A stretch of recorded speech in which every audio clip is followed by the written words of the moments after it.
When I was 20, I spent a bit of time cranking over stationary engines for an old bloke that I used to stay at his house.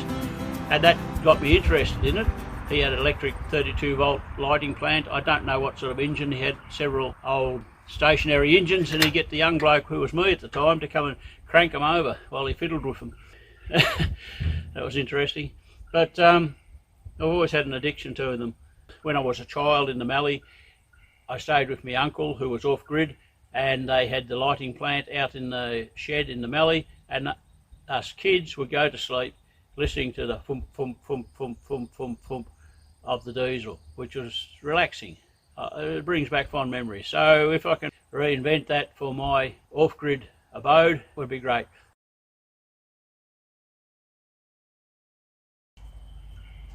So what's my aim in this job? What's my aim with this motor? My aim is to get a single cylinder, petrol or diesel, slow revving, similar to a Lister, to run a generator for my off-grid home. So obviously I've got to find out how much this will take to get repaired, find out if it's going to do the job. I'm sure if it's running it'll do the job. Find out if a generator works. At the moment I may be able to go and get another motor to run the generator. So first of all I've got to find out how the generator works. How? I need experience. I need people with experience. I need mentors. I need someone to talk with me and show me through the simple things that I know are there that I don't understand. I need to know these things. Simple things like, what size spanners do I need? As in, I know they're not metric because they're English. I do know that. But Whitworth, are they Whitworth or are they just Imperial? I'm not sure. Little things like that I need to know.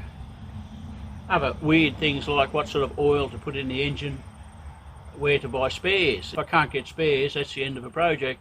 But I'm sure someone would know how to get something that would match or fit, or possibly, or somebody who has an old one of these that is in parts and is stripping it and selling it as parts, which is what I might have to do if I can't get parts. I might have to just on-sell this to somebody who's got more skills than what I have. And I've just found out, I do believe now by looking at it, that it is the valves that are leaking, is the lack of compression. So maybe, ooh, who knows, valve grind might get it going again. Got to pull the head off. Okay, here's a problem.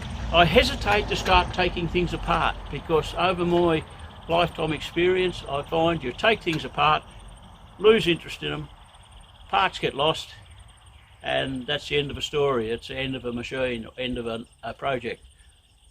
So I hesitate to take parts off. If I take them off and I lose interest, I've got to bolt them all back together loosely so that the next person has the parts.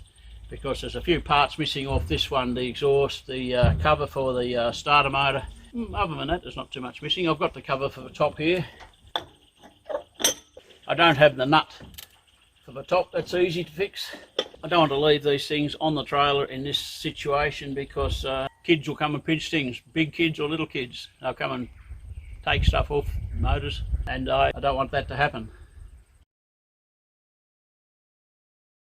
Okay, so anybody who could give me some clues where to start, what to do, what not to do with this Ruston Hornsby, Australia, Melbourne, Adelaide, Sydney, Brisbane. Apparently they're English and they make big engines like trains and huge engines as well as smaller ones like this. And I see a lot of these ones with twin cylinders. It's sort of the same, but it's got 2 cylinders. Or maybe there's valves in those ones are the same as the valves in these ones. I don't know. I've got to find out. Anyway, I'm rattling on. That's what it's about. That's what I'm doing. Beautiful day here. It's been raining for a week and my solar panels are working today. Catch us, guys. I love watching all your videos about your engines in England, mainly steam engines in America, but in England lots and lots of engines like these, and of course the Lister engines, which were a favourite in Australia for the old dairy farmers. They were everywhere. I think there's quite a few in Australia.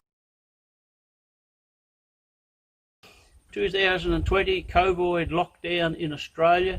They have just announced on the news that Melbourne, the capital city of the state of Victoria, or the province of Victoria, is isolated as from tonight. Nobody in, nobody out, except for essential services. That's the capital city. That's interesting. Number two, all the borders on the states or provinces in Australia are now closed. Nobody is allowed to travel interstate or across the borders unless you're essential service or something similar to that. Now, they have the army doing that. This is in July 2020. Who knows, it might be all dead soon, I don't know, but it's beautiful up here and I'm going to keep going and playing with my motors, try and get it working. Okay, see you guys.